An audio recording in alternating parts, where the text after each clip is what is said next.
Assalamualaikum warahmatullahi wabarakatuh dan salam sejahtera. Hari ini adalah awal pagi, lebih kurang 12:15 minit pagi, hari Isnin, 24 hari bulan Mac 2025. Sejak hampir seminggu yang lalu, terdapat pelbagai kenyataan yang telah muncul di media massa berhubung dengan satu pertikaian sivil berhubung kuil Dewi Sri Patra Kaliaman yang dikatakan berada di tanah milikkan syarikat Jekyll. Saya ada dua komen atau dua huraian yang perlu saya buat di sini demi kebaikan negara, demi kedaulatan undang-undang, konsep pemeliharaan kedaulatan undang-undang. Yang pertamanya, isu kuil berkenaan dan syarikat Jekyll adalah isu pertikaian peribadi sivil di antara pemilik tanah dan pihak pengurusan kuil yang dikatakan berada dalam keadaan menceroboh tanah tersebut. Atas dasar ianya adalah pertikaian sivil, maka ianya adalah budi bicara mutlak pemilik tanah, Jekyll, untuk menentukan sama ada mereka ingin negosiasi, memberi peluang untuk perpindahan kuil, ataupun memberi pampasan atau perbelanjaan kos pindahan tersebut. Itu budi bicara Jekyll. Pihak-pihak lain, rakyat-rakyat Malaysia, sama ada yang beragama Islam atau yang bukan beragama Islam, mahupun kerajaan Malaysia, tidak wajar mencampuri perkara ini. Dan sekiranya lah syarikat Jekyll yang dikatakan telah pun mula berunding perkara itu sejak berbelas tahun yang lalu, tidak mencapai penyelesaian yang dihajati mereka bagi tujuan pengeluaran atau perpindahan kuil tersebut untuk membina masjid yang telah diwakafkan oleh pemilik asal ataupun pemaju syarikat Jekyll berkenaan, maka syarikat Jekyll akan mempunyai pilihan undang-undang untuk ke mahkamah bagi tujuan melaksanakan hak mereka sebagai pemilik tanah. Itu kita serahkan kepada budi bicara syarikat Jekyll berkenaan yang mereka laksanakan mengikut keperluan mereka. Itu yang pertama. Yang keduanya, walau bagaimanapun, saya percaya terdapat satu isu yang lebih besar yang telah dan akan tetap menular di dalam keadaan sosial kemasyarakatan negara kita, iaitu dikatakan terdapat pelbagai ataupun beratus lagi rumah adutan atau kuil, terutamanya kuil Hindu yang mungkin dan sedang berada dalam keadaan pencerobohan ke tanah-tanah milikan swasta maupun kerajaan negeri atau kerajaan pusat. Perkara ini ialah perlu kita ambil sebagai pelajaran bukan sahaja daripada kes kuil ini.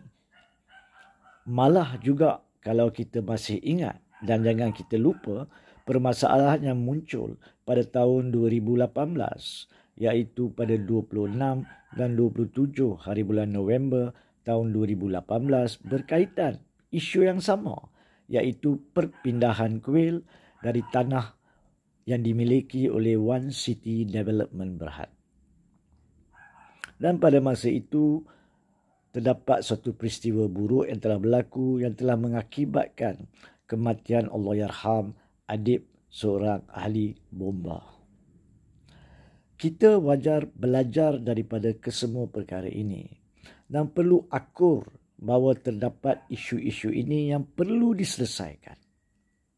Di sini, pertama sekali, apa yang dituntut oleh pihak LFL, Lawyers for Liberty, iaitu saya percaya oleh Ambiga Srinivasan, Surendran dan juga pengerusi LFL sekarang, saya percaya saudara Zaid, kononnya mengatakan bahawa hak agama tidak boleh ditindas.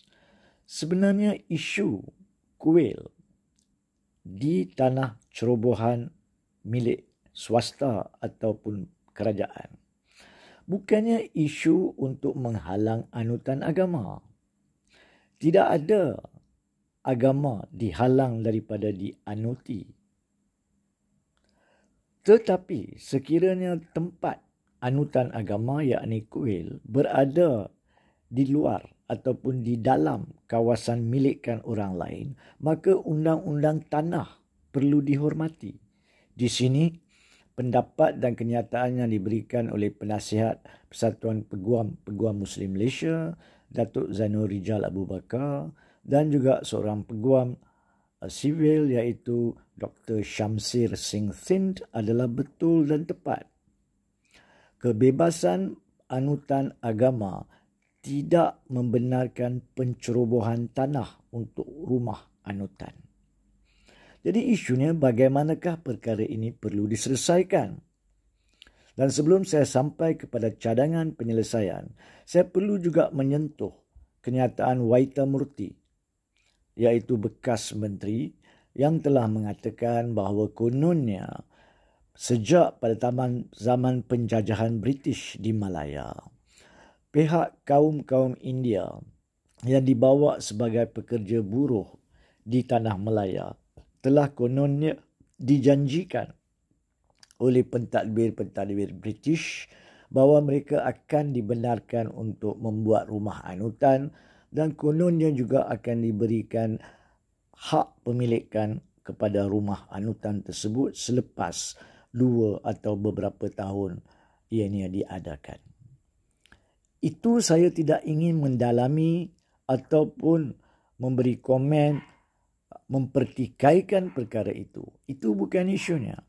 Jikapun itu betul jikapun itu betul, itu adalah janji-janji yang ditaburkan oleh pihak penjajah Inggeris sebelum kemerdekaan. Walhal dikatakan oleh Waita Murty sejak tahun 1800, lebih 100 tahun yang lalu. Bukankah bekas penjajah kita selalu menaburkan janji-janji palsu yang dimungkiri? Jangan kita lupa berkaitan dengan pemilikan Pulau Pinang daripada Kedah. Jangan kita lupa cara mereka memasuki ke kawasan-kawasan dengan alasan memberi nasihat, sama ada negeri-negeri Melayu bersekutu maupun negeri-negeri Melayu tak bersekutu.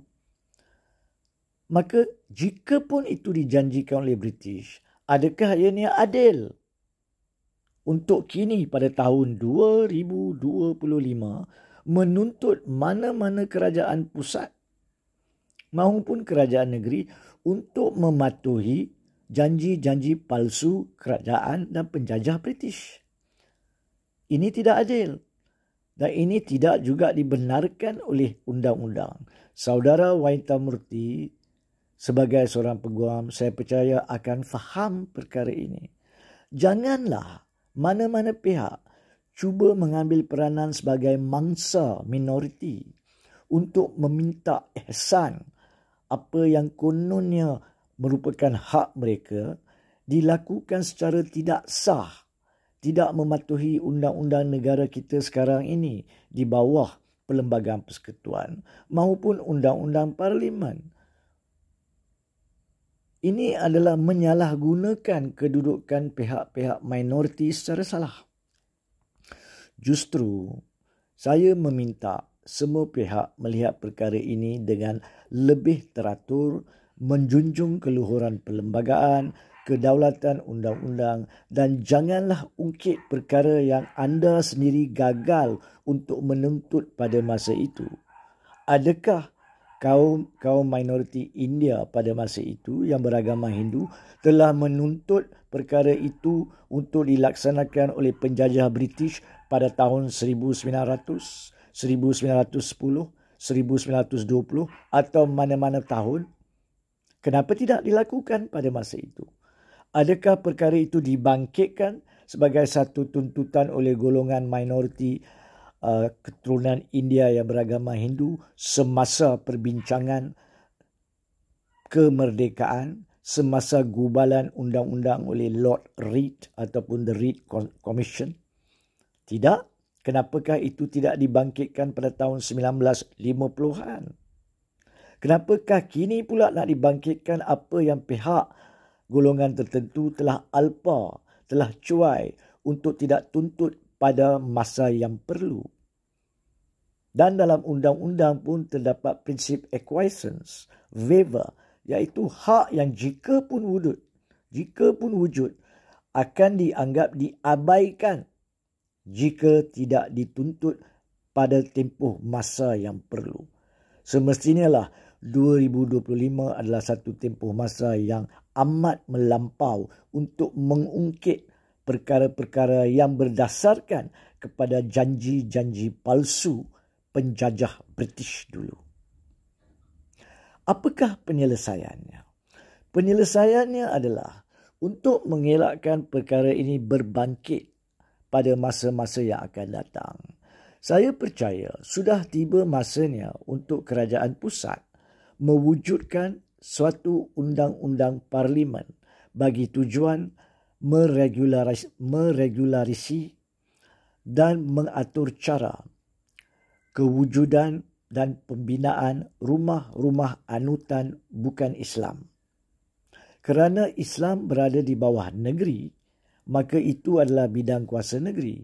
Tetapi rumah anutan bukan Islam, seperti yang betul juga disentuh oleh saudara Shamsil Singh Thind, berada di bawah bidang kuasa persekutuan, di bawah jadual 9. Justru kerajaan boleh dengan serta-merta selepas satu penelitian rapi dibuat bagi tujuan penderafan RUU berkenaan, maka dibentangkan satu akta untuk regularisi atau mewujudkan tata cara dan gaya untuk mengatur cara pembinaan, kelulusan dan urus tadbir rumah-rumah anutan bukan Islam, supaya perkara ini dapat dihindari daripada tertimbul lagi pada masa akan datang. Di sini contoh yang wujud di Semenanjung Tanah Melayu pada masa ini adalah terdapat satu enactment tahun 1906 yang khususnya wujud di Pulau Pinang, iaitu Hindu Endowment Enactment. Dan di bawah akta tersebut atau ordinance tersebut, ianya masih berkuat kuasa sebagai satu undang-undang yang wujud sebelum merdeka dan masih berkuat kuasa di Pulau Pinang. Dan di situ saya percaya terdapat majlis di bawah enactment tersebut yang mengatur cara rumah-rumah anutan Hindu di Pulau Pinang, dan masalah seperti ini telah lama berkurangan di Pulau Pinang.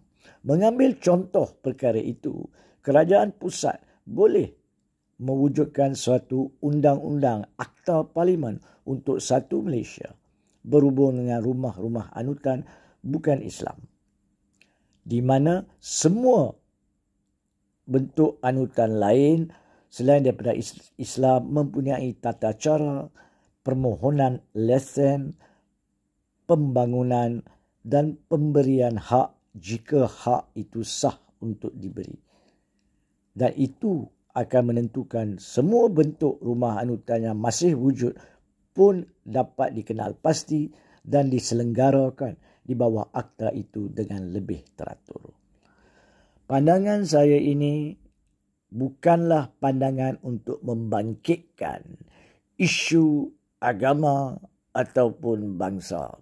Ianya adalah cadangan ilmiah untuk meleraikan masalah yang seringkali disalahgunakan oleh pihak-pihak yang tidak bertanggungjawab untuk menjadikannya isu bangsa dan agama. So saya harap pihak berkuasa, ahli-ahli politik, ahli Dewan Rakyat seramai 222 orang dapat meneliti perkara ini dan meminta pandangan pakar-pakar perundangan dan juga agama yang ada di Malaysia untuk menentukan perkara ini ditangani sesegera mungkin.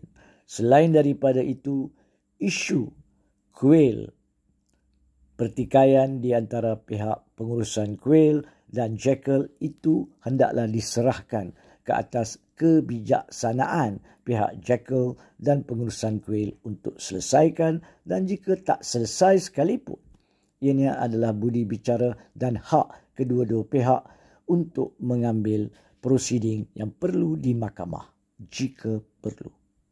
Sekian.